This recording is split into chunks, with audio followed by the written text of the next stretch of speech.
Haleluya, salam saudaraku kasih Kristus. Kita kembali lagi belajar firman Tuhan, yaitu mengenai manusia rohani. Apalagi orang yang sering ke gereja, beribadah atau bersekutu, pelayanan, dibilang dia orangnya rohani sekali. Nah, kita harus paham itu. Rohani ini apa maksudnya dan bagaimana kita harus memahami itu, gitu loh. Jangan sampai kita tidak tahu mengenai kenapa dibilang kita orang rohani. Nah, saudara, kita sudah belajar 1-2 tahap. Nah, ini tahap yang ketiga, khusus akan kita bahas mengenai roh dan jiwa.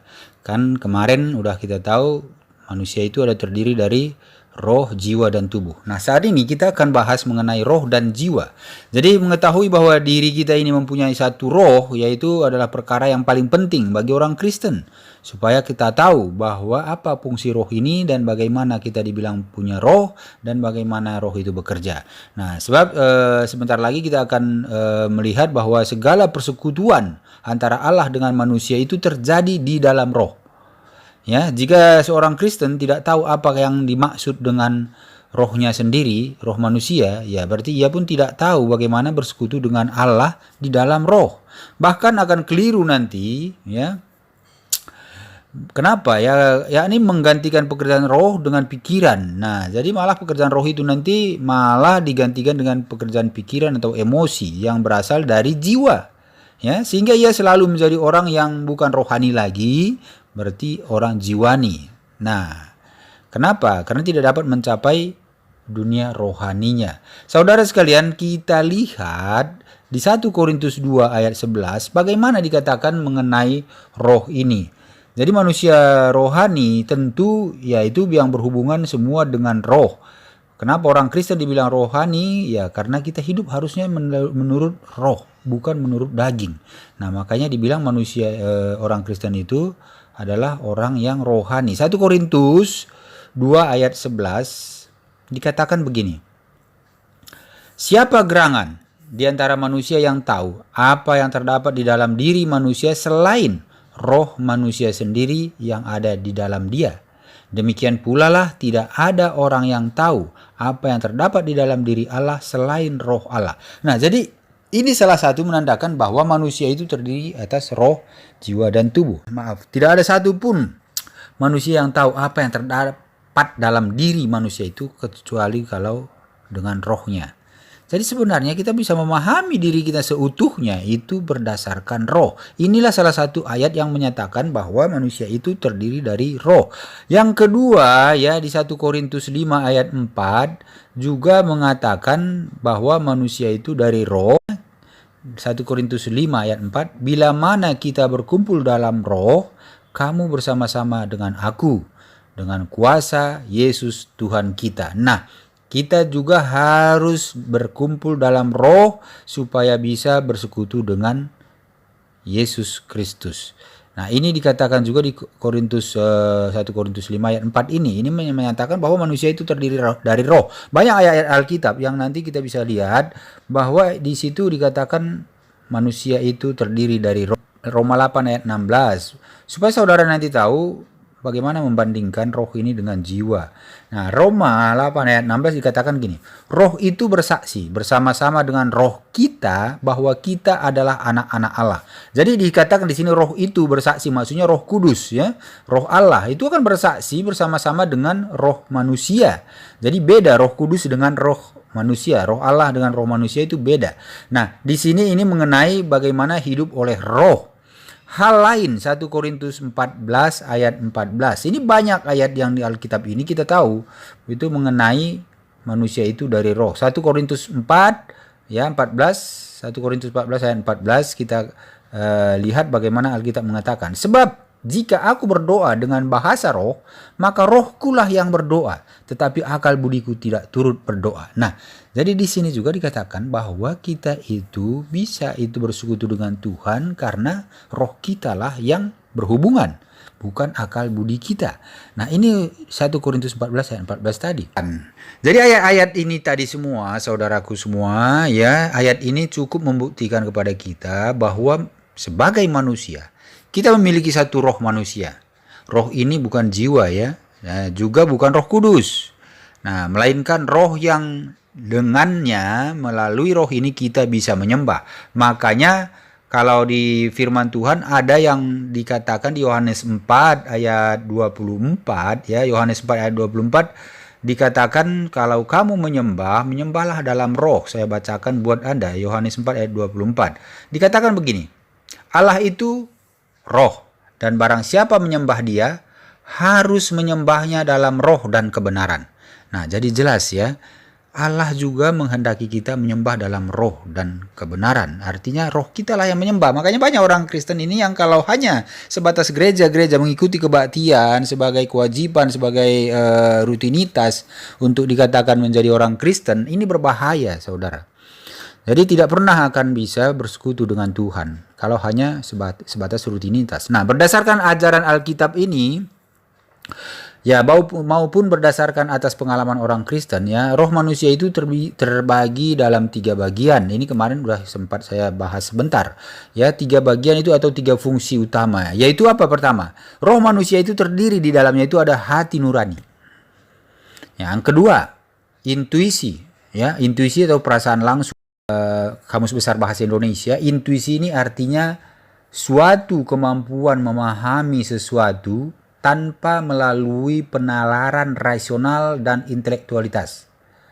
Ya, jadi intuisi itu adalah kemampuan manusia memahami sesuatu tanpa melalui rasional dan tidak melalui intelektualitas, bukan melalui kepintaran. Nah, jadi seperti umpamanya pemahaman itu tiba-tiba saja datang ya dari dunia luar atau dunia lain dan di luar dari kesadaran orang itu. Nah, misalnya contohnya seseorang tiba-tiba saja terdorong untuk membaca sebuah buku, padahal tadi tidak diterpikirkan, atau menolong seseorang. Itu terjadi begitu saja di luar kesadarannya.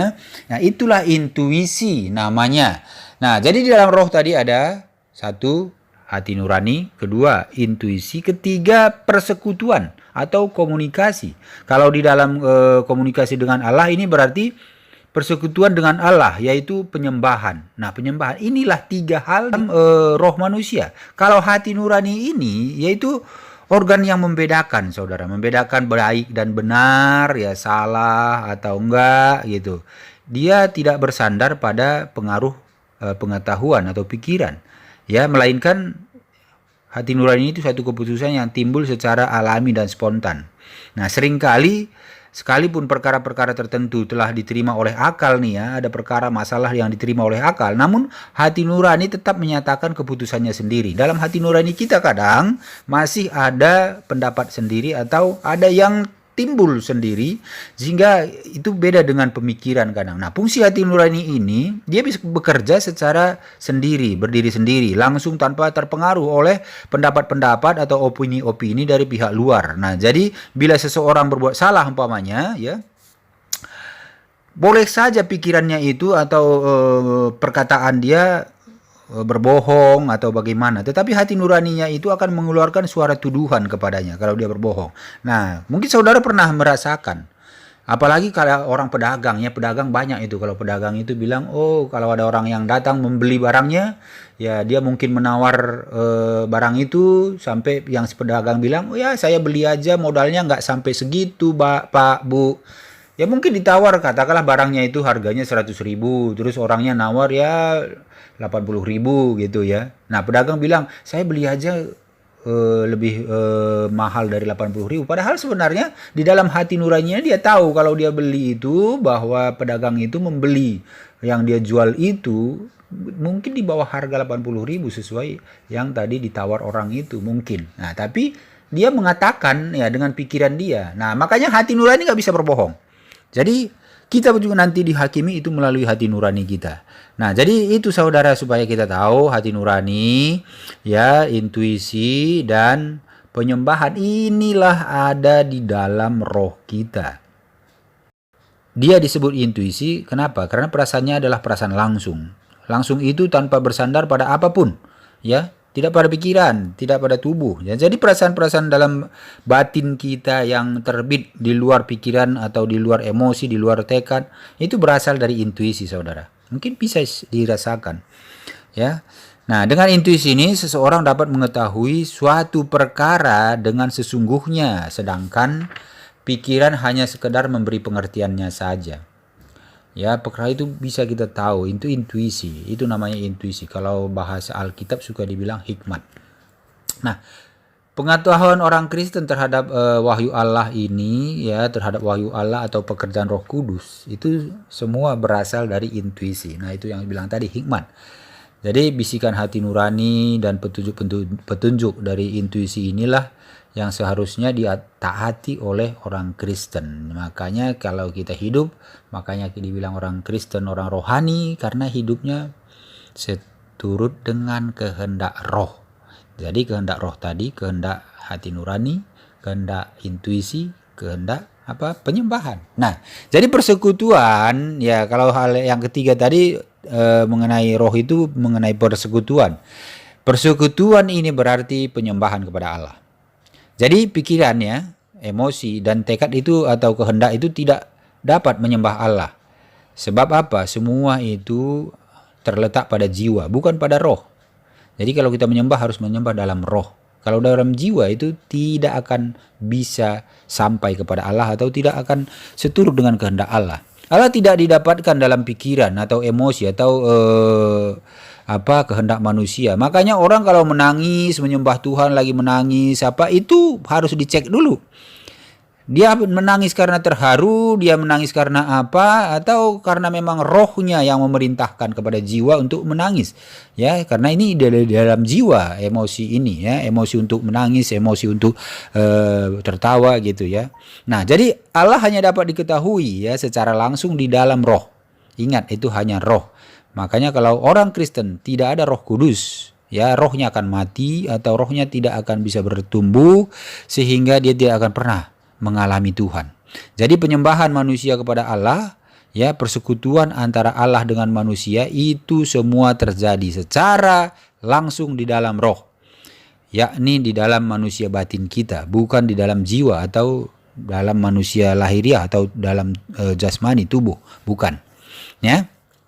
Jadi saudaraku semua, setelah kita melihat penjelasan ini, ya kita dapat mengetahui betapa eratnya kaitan antara hati nurani, intuisi, dan persekutuan. Jadi hati nurani ini berkaitan dengan intuisi, sebab hati nurani memutuskan sesuatu berdasarkan intuisi yang di dalam roh masih di dalam roh semua. Hati nurani akan menghakimi perbuatan-perbuatan yang dilakukan tanpa menurut intuisi sebagai perbuatan yang salah. Jadi intuisi juga berkaitan dengan persekutuan atau penyembahan. Karena dalam intuisilah manusia baru dapat mengenal Allah. Orang yang percaya Tuhan itu dapat mengenal Allah itu karena intuisi ini yang berkaitan dengan penyembahan melalui intuisi ini. Dan Allah pun hanya mewahyukan dirinya atau kehendaknya itu di dalam intuisi. Jadi kita itu bisa bertemu, bisa berhubungan dengan Allah itu oleh roh yang ada di dalamnya intuisi. Ya, jangan pernah dengan kepintaran mengetahui firman, dengan kepintaran mengetahui segala mengenai rohani, buku-buku rohani yang kita baca sehingga kita pintar paham semua ayat-ayat, tidak akan pernah bisa berhubungan dengan Tuhan kalau hanya sebatas pikiran kita yang kita andalkan, bukan roh. Ya, kalau itu kita andalkan, pikiran tidak akan pernah bisa menyenangkan atau bisa bersekutu dengan Tuhan. Jadi manusia tak mungkin mengenal Allah melalui pengharapan atau melalui pikiran. Nah, hal ini akan nanti kita jelaskan lebih lanjut lagi supaya saudara tahu menjadi orang Kristen itu tidak gampang. Ya, tidak gampang, bukan hanya sebatas mengikuti ibadah-ibadah rutin setiap minggu atau melayani atau hanya atau rajin bersekutu. Nah, ini bukan sebatas itu aja. Jadi roh manusia memiliki fungsi hati nurani, ya, tetapi tidak berarti roh adalah hati nurani, beda ya. Jadi kita bisa lihat bahwa roh manusia itu memiliki fungsi hati nurani. Sebagai buktinya kita baca ya. Mazmur 34 ayat 19. Mazmur 34 ayat 19. Mas menyelamatkan dan seterusnya yang remuk rohnya. Kalau di terjemahan baru dibilang remuk jiwanya. Ini sebenarnya yang dimaksudkan adalah fungsi daripada hati nurani yang di dalam roh. Coba kita lihat di Yohanes 13 ayat 21. Yohanes 13 ayat 21 di Perjanjian Baru. Kalau di sini dikatakan setelah Yesus berkata demikian, ia berduka dalam roh. Ya, setelah Yesus berkata demikian, ia sangat terharu kalau terjemahan barunya. Tapi terjemahan lama, ia berduka dalam roh. Itu artinya hati nuraninya berduka. Nah, ini maksudnya ya. Hati nurani tidak akan bisa berbohong. Itu yang harus saudara tahu ya. Makanya sekarang silakan aja saudara berbohong apapun ya. Nanti semua disingkapkan, akan dibukakan katanya di pengadilan terakhir. Yang dibungkakan bukan apa yang kita ucapkan itu, tapi yang disingkapkan dibuka di dalam roh kita. Jadi di situ tidak ada yang tertutup. Karena ada nurani kita tidak bisa berbohong ya. Jadi orang yang tidak percaya bagaimana? Rohnya ada. Kalau enggak ya bagaimana bisa orang menyembah berhala? Supaya tidak hanya kita cakap sebagai pendengar, tetapi juga kita cakap sebagai pelaku firman Tuhan. Nah, demikian firman Tuhan Yesus memberkati. Haleluya.